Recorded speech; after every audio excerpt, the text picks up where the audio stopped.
دور ال 16 سنه. بنتمنى ان شاء الله البطوله الافريقيه بحدث يعتبر عالمي على ارض مصر ان شاء الله.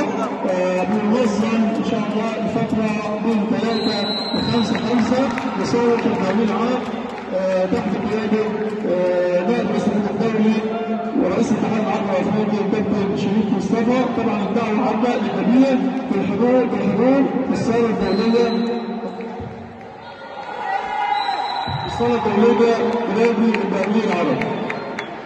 طبعا البطولة دي آخر بطولة 14/16 في الكرات الثالثة سواء بنين أو بنات.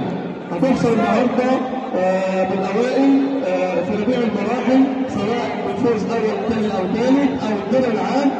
هيكون من نصيب مين هيعلن عنه في نادي التتويج إن شاء الله. طبعا منطقة القاهرة بتشرف إشراف كامل على هذه البطولة بالتعاون مع الاتحاد المصري تحت قيادة الكابتن عبد الفتاح سعد رئيس منطقة القاهرة. على صعب رقم 1 كابتن علاء الفارس في وزن 42 تحت 14 سنة لاعب آدم مصطفى اسماعيل رقم أزرق.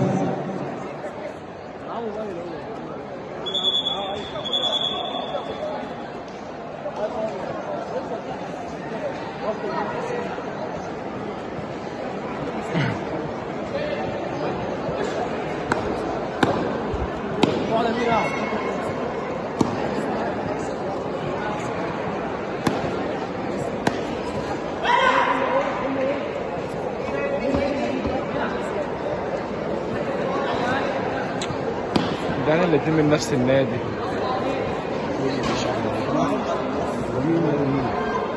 مين؟ الاتنين من بترول. مين؟ سيف ابراهيم وعمرو خالد. كابتن ميرا.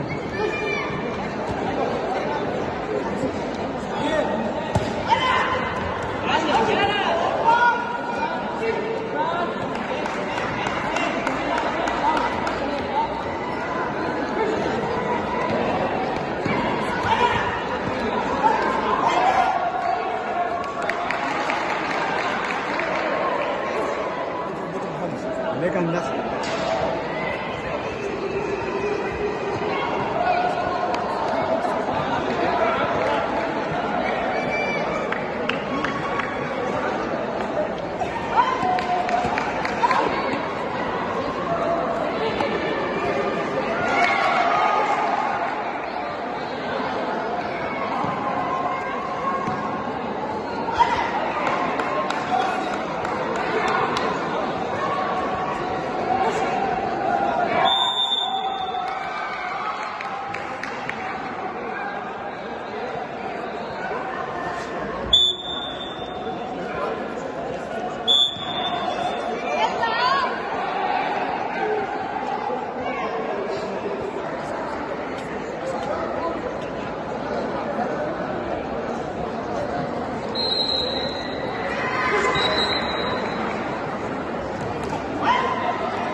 يستعد ميزان ال 48 كيلو مرحلة تحت 14 سنة على بساط رقم 1.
الو وزن 52 كيلو تحت 16 سنه يا كابتن علاء.